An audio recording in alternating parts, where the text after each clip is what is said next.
Elhamdülillahi Rabbil alemin. Esselatu vesselamu ala Resulina Muhammedin ve ala alihi ve ashabihi ecmain. Allah'ın selamı, rahmeti, bereketi üzerinize olsun aziz ve muhterem izleyenlerim. Bir Kur'an iklimi programında yine beraberiz ve bugün inşallah Ahzab suresine başlayacağız. Ahzab suresi üzerinde sohbet etmeye gayret edeceğiz. Biliyorsunuz genellikle bir sureye başlamadan önce o surenin arka planını gündeme getirmeye çalışıyoruz. Daha iyi anlaşılabilmesi için o surenin indiği dönemi, evvelini, ahirini sunmaya çalışıyoruz. Yine öyle yapacağız. Fakat bu defa küçük bir değişiklikle önce sureye bir besmele çekip başlayalım. Ondan sonra tekrar inşallah geri planına döneceğiz. Çünkü bu surenin geri planı çok dolu doludur. İyice anlayabilmemiz için, yani bildiğiniz gibi Hendek Savaşı var işin içerisinde. Peygamber Aleyhisselatü Vesselam'ın eşleriyle olan durumu var. Evlatlıklar durumu var. Hazreti Zeyd'in durumu var. Sonra tesettür ayeti kerimeleri var.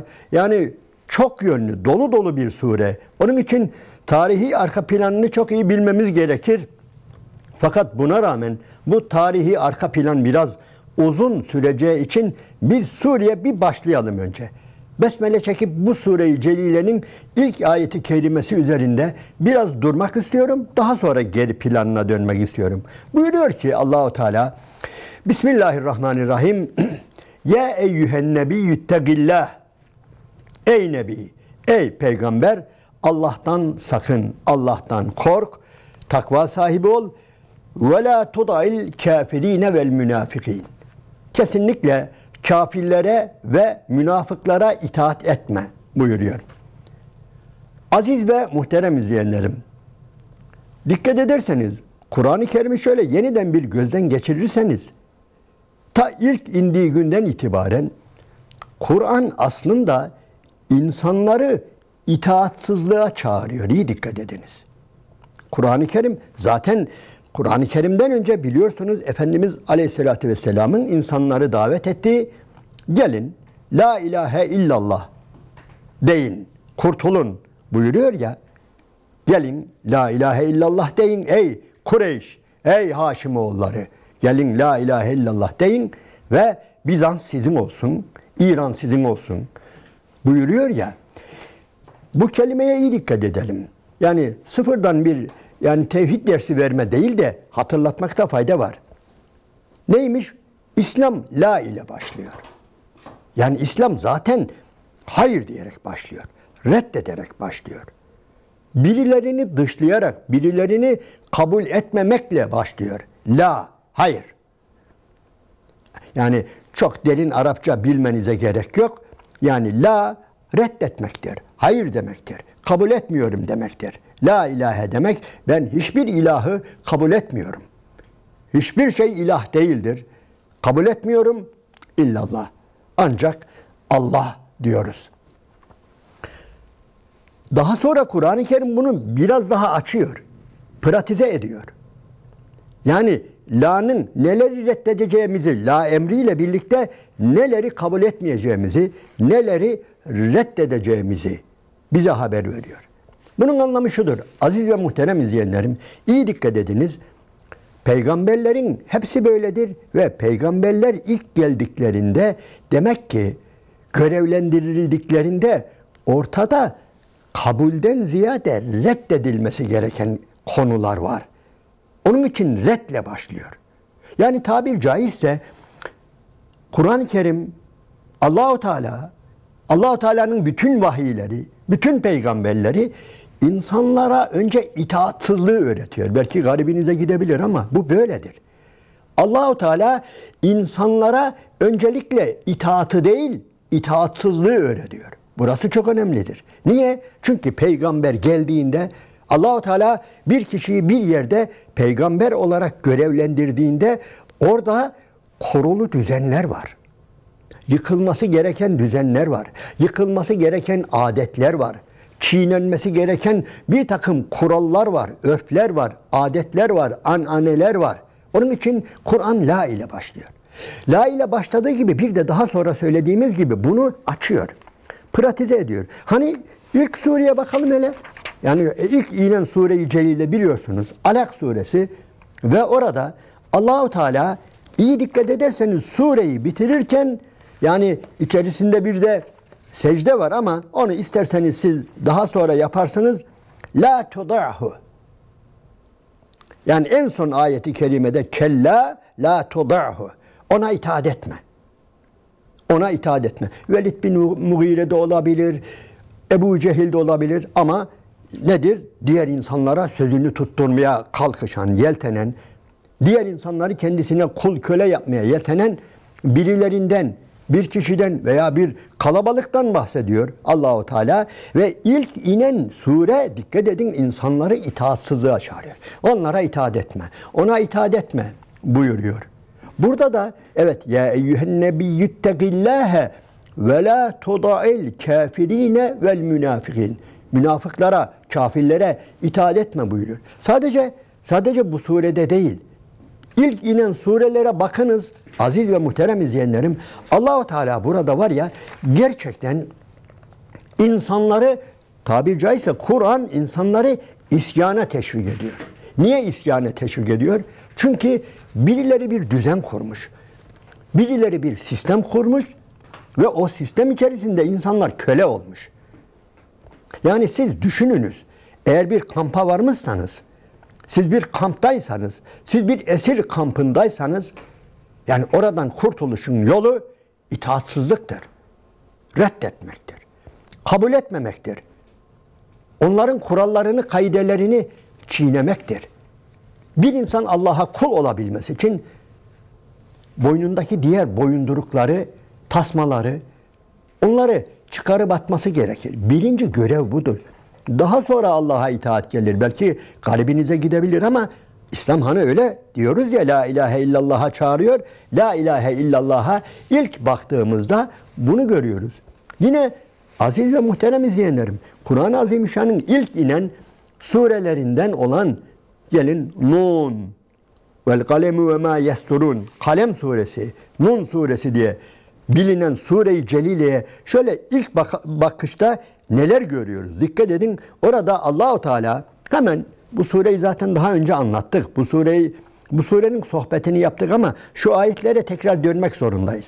Meseleyi bir daha hatırlayabilmek için hayat boyu bunun böyle olduğunu görebilmemiz için bu Kalem suresinin hemen yani birinci sayfasında hemen ilk başlarda Allahu Teala فَلَا تُضَعِ الْمُكَذِّب۪ينَ Yalancılara itaat etme buyuruyor. Yalancılara itaat etme. Onlara uyma, itaat etme, kabullenme onları. İsyan, yani dikkat edin, reddetme. فَلَا تُضَعِ الْمُكَذِّب۪ينَ وَدُّوا لَوْ تُدْهِنُ فَيُدْهِنُونَ Böyle çok yemin eden, yağ yakan, ya işte insanı köleliğe düşürmek isteyen, yani yağ yakmasının sebebi de budur. Tamam, ben senin Rabbini biraz şöyle kabul edeyim ama sen de bizim ilahlarımızı kabullen. Yani onlar da yani az şey değil işte bakın küçük dağları o yarattı falan gel bunu kabullen gibi yağ yakıcı sözler.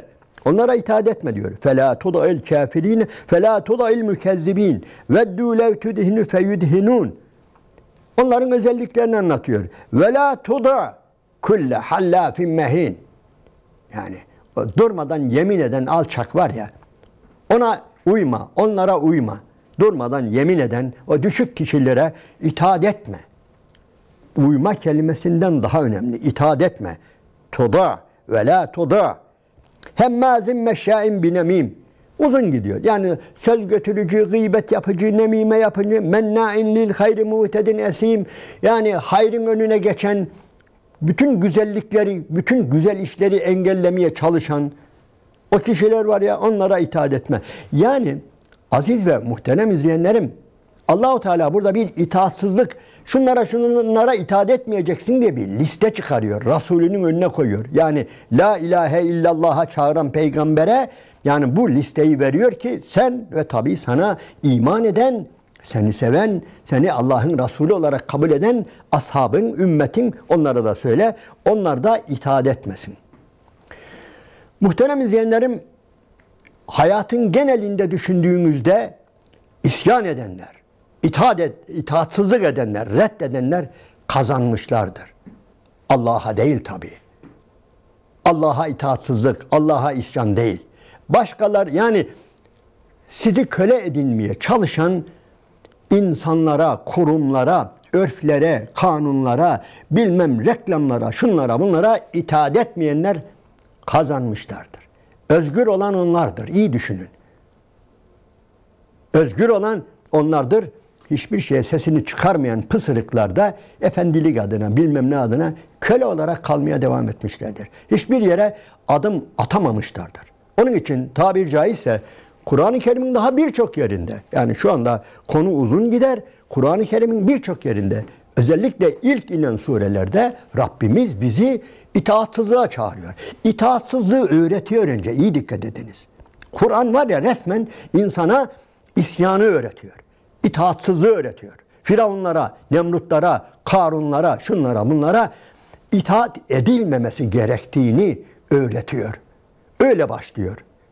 İşte bu surede de, yani Ahzab suresi de böyle başlıyor. İyi dikkat ediniz.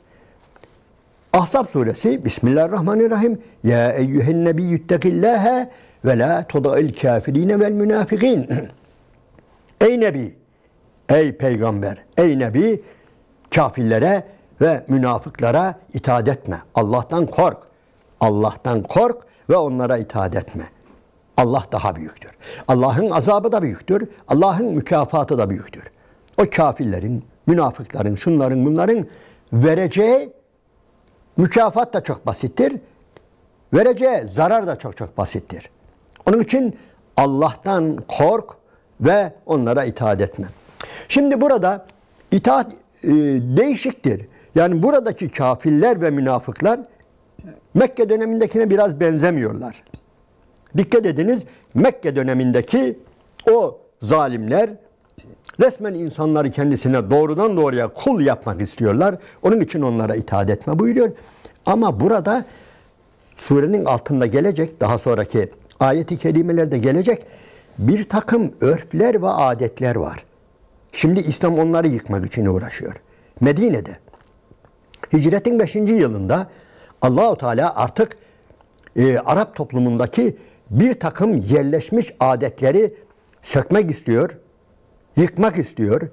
Çünkü İslam'a aykırı, Allah'ın sünnetine, kanunlarına aykırı. Allah-u Teala bunları yıkacak, Resulüyle yıkacak.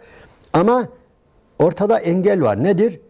Bu defaki engel kılıç engeli, zoraki, dipçik engeli değil. Bu defa söylenti engeli var. Kafirlerin, münafıkların çıkaracağı bir takım dedikodular var. Eğer o örfü, o adeti çiğnersen, eğer Allah'ın Resulü, eğer o adeti, o örfü çiğnerse, evet bu defa kılıç tehdidi yok, sürülme tehdidi yok, şehrinden çıkarılma tehdidi yok. Ama bu defa da dedikodu var. Peygamberi sallallahu aleyhi ve sellemi dedikoduyla boğacaklar. Veyahut da yani örfümüzü, adetimizi, geleneğimizi, Arapların bunca yıllık örfünü, adetini, geleneğini çiğnedi diye böyle bir dedikodu çıkaracaklar, böyle bir propaganda yapacaklar, demagoji üretecekler. Sakın korkma diyor. Buradaki Cenab-ı Allah'ın Resulullah sallallahu aleyhi ve sellemi teşvik ettiği, cesaretlendirdiği korku biçimi neymiş? Yani öldürülme korkusu, sürülme korkusu değil de efendim vay bu Arapların örfünü, adetini, geleneğini çiğnedi diye dedikodu çıkaracaklar, yıpratacaklar. Dolayısıyla tabii bunun arkası da kötüye gidecek. Hem de öyle bir dönem ki göreceğiz. Yani bu Ahzab suresini işlerken göreceğiz. Yani kritik bir dönemden geçiliyor. Böyle bir dönemde peygamberi yıpratmak, peygamberi sarsmak. Yani bu da ayrı bir hedef. İşte korkma diyor. Allah'tan kork sen. Sen Allah'ı dikkate al, Allah'ı hesaba al ve münafıkları, kafirleri yani dinleme, onlara itaat etme. İnnallâhe kâne alîmen hakîmâ. İyi bil ki Allah-u Teala alimdir, hakimdir. Allah-u Teala eğer bir örfü, bir adeti kaldıracaksa yani onu çok iyi biliyor, bilir ve biri de hakimdir. Hikmet sahibidir. Yani hikmetin birçok anlamı var. Burada yani gerçekten doğru olanı yapandır. Yani hikmetli iş yapandır Allah ve bir de hakimdir. O aynı zamanda yani sadece hikmet anlamında değil, hüküm anlamında da hakimdir. Hikmet sahibi olmak ayrıdır, bir de hüküm sahibi olmak ayrıdır. Allah hem hikmet sahibidir, hem yaptıklarında, söylediklerinde, emirlerinde hikmet vardır, hem de aynı zamanda o hüküm sahibidir. O bir şeriat gönderiyor, o bir din gönderiyor, o bir hüküm gönderiyor. Ve o hükmün en iyisini bilendir. Hikmetin de en iyisini bilendir, hükmün de en iyisini bilendir. Onun için bir defa ey Resulüm itaat etme. Ne yaparlarsa yapsınlar. Vay efendim biraz sonra gelecek. Oğulluklar meselesi gelecek. Zihar meselesi gelecek. Başka konular gelecek. Yani Ahzab suresiyle birlikte iyi dikkat ediniz. Epeyce uzun sürecek. Allah-u Teala yani epeyce hüküm indiriyor. Epeyce kural indiriyor. Epeyce örf ve adeti Arapların kötü geleneklerini yıkıyor burada. Ondan sonra yani bunun için yani korkma. Allah-u Teala senin yanındadır. وَاتَّبِعْ مَا يُوحَى اِلَيْكَ مِنْ Rabbik. Sen Rabbinden gelen vahye uy. Rabbinden gelen o vahye uy. وَاتَّبِعْ مَا يُوحَى اِلَيْكَ مِنْ Rabbik. Rabbin sana vahyettiğine uy, tabi ol. اِنَّ اللّٰهَ كَانَ بِمَا تَعْمَلُونَ خَب۪يرًا. İyi biliniz ki Allah sizin yaptıklarınızdan haberdardır. Önce doğrudan peygamberine hitap ediyordu şahıs olarak. Ey Nebi Allah'tan kork, kafirlere, münafıklara itaat etme diye işi çevirdi. Şimdi Allahu Teala hepimize hitap ediyor. Bütün müminlere hitap ediyor. İyi biliniz ki Allahu Teala sizin yaptıklarınızdan haberdardır. Aziz ve muhterem izleyenlerim, yeni bir ayet-i kerimeye geçmeyelim. Vaktimiz dar ama şunu bilelim ki illa şımarıklık değil, şov değil. Gerçekten bütün hareketler, bütün ciddi hareketler, bütün inkılaplar, bütün önemli adımlar itaatsızlıkla başlar. Önce itaat etmeyeceksiniz. Önce birilerinin kurallarına uymayacaksınız. Eğer vahiy ile çelişiyorsa, İslam'la çelişiyorsa, Kur'an'la çelişiyorsa öncelikle bizim görevimiz onları yıkmak olduğuna göre bu bir şımarıklık değil. Yani bu hani bazı işte yani bozguncu falan gibi şey yaparlar. Ve olabilir. Yani Allah korusun bir şeye körü körüne itaat etmek nedir? Yani iyi bir şey değildir. Yani tarih yani böyle insanları silip süpürmüştür. Onun için yani biz böyle bir ahlaka sahip olmalıyız. İtiraz etmesini bilmeliyiz. Burası çok önemli. İtiraz etmesini bilmeliyiz. Bir dakika demesini bilmeliyiz. Öyle yerler vardır ki Allah-u Teala bizden onu beklemektedir. Hani bu konuya çok girdik. Likulli makamin mekalin. Yani her konum için bir söz vardır. Yani diyelim ki zikir meselesinde her yerde Allah'ı ayrı ayrı zikrederiz biz. Kapıdan girerken, evden çıkarken, ne bileyim yatağa girerken, yataktan çıkarken, sofraya girerken, otururken, sofradan kalkarken biliyorsunuz. Buraların her birinin kendisine göre nedir? Ayrı ayrı zikirleri vardır. Ama bazı yerlerin zikri nedir? İtiraz etmektir. Bazı yerlerde ne Sübhanallah demek kar eder, ne Allahu Ekber demek kar eder, ne Elhamdülillah demek kar eder, ne de La ilahe illallah demek kar eder. Nedir? Oranın zikri masaya vurup ayağa kalkmaktır. Reddetmektir, kabul etmemektir. Bu bir şımarıklık değildir. İslam bunu öğretmiştir. Allah-u Teala Rasullerine bunu öğretmiştir. Rasulleri de ümmetlerine, kendisine tabi olan ümmetlerine bunu öğretmiştir. İtaatsızlığı öğretmiştir. Bu çok önemli bir olaydır. Allah-u Teala inşallah bu duyguyu bizden eksik etmesin. O zaman anlarız ha. Yani bazıları öfkeye kızıyor. Efendim öfkeyi tamamen şey yapacakmışız. Öfkemize hakim olacakmışız. Ya tamam da Allah-u Teala niye verdi bu öfkeyi bize? Yani durup dururken yani bir hastalık mı bu ki? Yani kesip atacağız apantis gibi falan. Böyle bir şey değil. Allah bize bir öfkelenme duygusu vermişse, böyle bir özellik vermişse yerinde kullanın diye vermiştir. Öldürün diye vermemiştir. Atın diye vermemiştir. Yeter ki yerinde kullan. Sen bunu kafire karşı kullanmazsan, münafığa karşı kullanmazsan, bir takım yani odaklara karşı kullanmazsan kime kullanırsın? Evdeki zavallı hanıma kullanırsın, çocuğa kullanırsın ve işte o zaman batarsın tabii. O zaman yanlış yerde kullandığından dolayı batarsın. Allahu Teala bu duyguyu bizden eksik etmesin. Kendimizi yoklayalım. Bu çok önemli bir özelliktir. Allah bize bir öfke vermişse, belki şu ana kadar konuşulanlara ters düşen bir şey gibi ama söylenenlere, Allah bize bir öfke vermişse bundan dolayı da ne yapmalıyız? Allah'a hamd etmeliyiz, şükretmeliyiz ki yeter ki yerinde kullanalım. Rabbimize yalvaralım. Ya Rabbi bunu yanlış yerde kullandırtma diyelim. Evet, Rabbim bize her verdiği duyguyu, her özelliği yerli yerinde kullandırtmayı bizlere nasip ve müyesser eylesin. Allah'ın selamı, rahmeti, bereketi üzerinize olsun aziz ve muhterem izleyenler.